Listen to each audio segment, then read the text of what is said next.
கடந்த 4 ஆண்டுகளுக்கு முன்னாக 29 சட்டங்களை 4 சட்ட தொகுப்புகளாக மாற்றியது ஒரு புறம். தொடர்ச்சியாக இந்த பாராளுமன்றம் ஒரு மதவாத சக்திகளுக்கு பின்னால் செல்கிறது என்பதை நிரூபிக்கக்கூடிய வகையில் சமீபத்திய பாராளுமன்ற செயல்பாடுகள் உறுதிப்படுத்துகின்றன. சாந்தி 2025 என்று ஒன்று பாராளுமன்றத்திலே கொண்டு வரப்பட்டது. மேலை நாடுகளில் எல்லாம் அணுனுடைய பயன்பாட்டினை குறைத்துக் கொண்டிருக்கக்கூடிய நிலையிலும் அணு கழிவுகளை எங்கும் கொட்ட முடியாது, இனி அணுசக்தியை பயன்படுத்த முடியாது என்று ஒதுக்கி வைத்திருக்கக்கூடிய நிலையில் இந்திய தேசத்தில் புதிய அணு கொள்கை போன்று ஒன்று புதிதாக உருவாக்கக்கூடிய நிலையை ஏற்படுத்துகிறார்.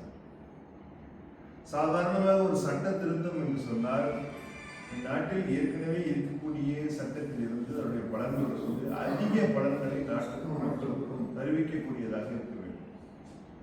ஆனால் அழிவு பாதைக்கு செல்லக்கூடியதை எப்படி ஒரு சட்ட திருத்தமாக ஏற்றுக்கொள்ள முடியும், மக்கள் எப்படி ஏற்றுக்கொள்வார்கள் என்பதை இந்த பாராளுமன்றம் எண்ணி பார்க்க மறுத்திருக்கிறது.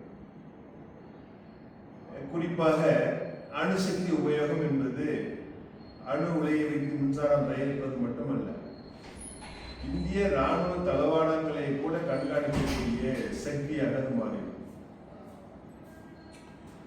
கடந்த ஒரு 10 ஆண்டுகளுக்கு முன்னதாக இருக்கக்கூடிய ஒரு நிலையை நீங்கள் திரும்பி பார்த்தால் காட்டு ஒப்பந்தம் போட்டாங்க. மிகப்பெரிய எதிர்ப்பு இந்திய தேசம் முழுவதும் அரசியல் கட்சிகள் மத்தியிலும் தொழிற்சங்க மத்தியிலும் எழுந்தது. இந்திய நாட்டினுடைய ராணுவ ரகசியங்களை அவர்கள் உற்று பார்க்கக்கூடிய உளவு வழியை செய்து விடுவார்கள் என்கின்ற ஐயப்பாடுதான் அந்த காலத்தில் முன்வைக்கப்படும். இப்போ மேலை நாடுகளிலிருந்து அணு உற்பத்திக்கான அந்த மூலப்பொருட்களை நாம் பெறுகின்ற பொழுது அவர்களுக்கும் நமக்கும் ஏற்படக்கூடிய ஒப்பந்தம் என்பது நம்ம நாட்டினுடைய இறையாண்மையை புதைக்குழியில் தருவதற்கு ஒப்பாகும். இரண்டாவது, நம்மிடத்தில் இருக்கக்கூடிய நீரை பயன்படுத்தலாம், இயற்கை வளங்களை பயன்படுத்தலாம், இயற்கை எரிவாயு வளங்களை பயன்படுத்தலாம், நவீனமாக நாட்டில் வந்து கொண்டிருக்கக்கூடிய மரம் சாரா எரிசக்திகள், சூரிய ஒளியை பயன்படுத்தி, காற்றை பயன்படுத்தி, இவற்றை எல்லாம் கொண்டு மின்சாரத்தை தயாரிக்கக்கூடிய நிலைகள் முன்னேறி கொண்டிருக்கிறது. இந்த காலகட்டத்தில் புதிய அணு கொள்கையை கொண்டு வருவதன் மூலம் இந்த மின்சார உற்பத்திக்கு மட்டுமல்லாது இதர இடங்களிலும் இந்த அணுனுடைய தாக்கத்தினை அல்லது வெளிநாட்டினுடைய தாக்குதலை இந்திய தேசத்திற்கு கொண்டு வந்துவிட்டால் இந்திய நாட்டிற்குரிய மக்களுக்கு மறைமுகமாக ஒரு அச்சுறுத்தலை தருகிறார்கள் என்பதை நாம் பார்க்க வேண்டும். மக்களுக்கான அரசாங்கமாக இருக்கிறதா, தொழிலாளர்களுக்கான அரசாங்கமாக இருக்கிறதா, இது தொழிலை பாதுகாக்கக்கூடிய அரசாங்கமாக இருக்கிறதா என்பதை பார்க்க வேண்டிய அவசியம் இருக்கிறது. புதிய கல்விக் கொள்கையை புகுத்துகிறார்கள், புதிய விதை சட்டத்தை கொண்டு வருகிறார்கள்.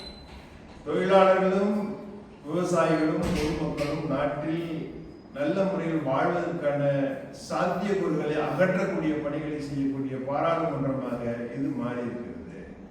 இந்த பாராளுமன்றத்தில் கொண்டு வந்திருக்கக்கூடிய சட்ட தொகுப்புகள் மாற்றம், அதை தொடர்ச்சியாக வந்திருக்கக்கூடிய சட்ட திருத்தங்கள் எல்லாமே இந்த நாட்டினுடைய இறையாண்மையை பாதிக்கிறது என்று சொன்னால், குறிப்பாக ஒரு பொதுவான சுலோகத்தை எடுக்கிறார்கள். 2047 1947 இந்திய நாட்டிற்கு சுதந்திரம் கிடைத்திருக்கிறது.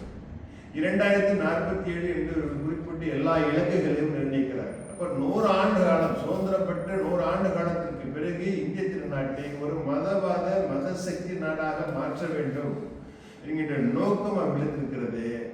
அவர்கள் சாதாரணமாக மின்சாரத்தை நுகர்வதற்கு கூட ஒரு தனி நபர் மின் உபயோகம் 2047 4000 மெகாவாட் அவராக இருக்கும் என்று சொல்கிறார்கள். ஏன் 2047 குறிப்பிட வேண்டும்?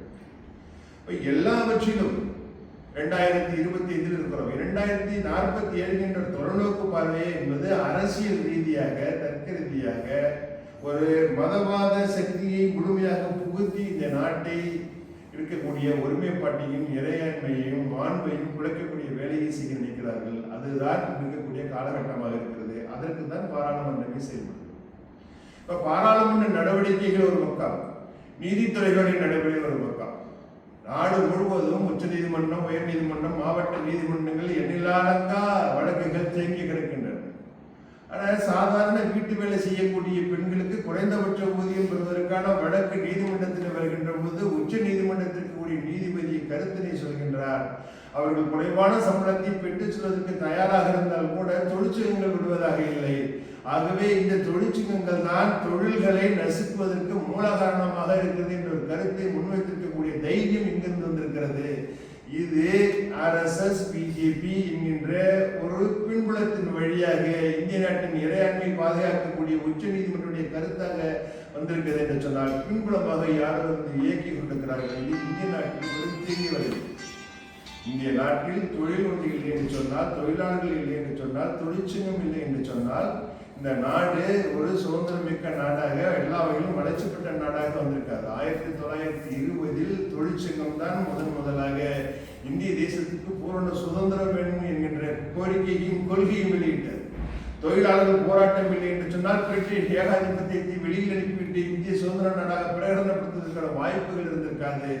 அப்படிப்பட்ட இறையாண்மை மிக்க தொழிலாளர்களையும் தொழிற்சங்க இயக்கங்களையும் கொச்சைப்படுத்துகின்ற வகையில் உச்சநீதிமன்ற கருத்து ஒரு பக்கம் இருக்கிறது என்று சொன்னால், எல்லா துறைகளிலும் இணைந்து கொண்டு மக்களுக்கு எதிராக நடவடிக்கைகள் அவர்கள் எடுக்கிறார்கள்.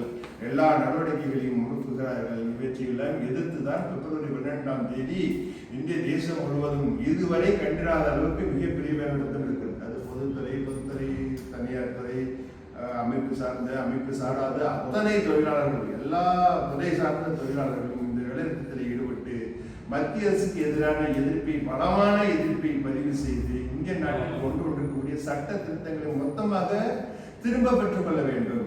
சட்ட தொகுப்புகள் உட்பட, மின்சார சட்ட திருத்த மசோதா உட்பட, புதிய கல்வி கொள்கை உட்பட, விதை சட்டம் உட்பட எல்லா சட்ட திருத்தங்களையும் மத்திய அரசு திரும்ப பெற்றுக் கொள்வதற்கான வற்புறுத்துதலை செய்யக்கூடிய ஒரு மிகப்பெரிய போராட்டமாக இந்த வேலைநிறுத்தம் அமையும். இந்திய தேசத்தில் இருக்கக்கூடிய தொழிலாளர்கள் மற்றும் போராடுவது மட்டுமல்ல, பொதுமக்களும் ஆதரவாக இருக்க வேண்டும். அரசியல் காழ்ப்புணர்ச்சி இன்றி எல்லா தொழிற்சங்கங்களும் இதில் இணைந்து நிற்க வேண்டும். எல்லா பொதுமக்களும் இந்த போராட்டத்தில் கலந்து கொள்ள வேண்டும். இது மக்களுக்கான போராட்டம், நாட்டுக்கான போராட்டம், நாட்டினுடைய விடுதலைக்கு ஒப்பான ஒரு போராட்டமாக பார்க்கப்படுகிறது.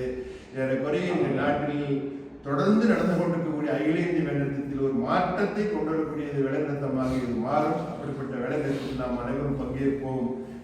பிப்ரவரி 12ஆம் தேதி வேலைநிறுத்த நாள் அன்று இந்திய தேசம் முழுவதும், குறிப்பாக தமிழகத்தில் எங்கெல்லாம் மறியல் நடைபெறுகிறதோ, எங்கெல்லாம் மத்திய அரசை எதிர்த்து மறியல் நடைபெறுகிறதோ அங்கெல்லாம் தொழிலாளர்கள் நாமும் பொதுமக்கள் திரட்டி மறியலில் ஈடுபட்டு ஒரு பிரம்மாண்டமான எதிர்ப்பை பதிவு செய்வதற்கு தயாராகவும் எல்லோரும் இந்த போராட்டத்தில் கலந்து கொள்ள முன்வாருங்கள்.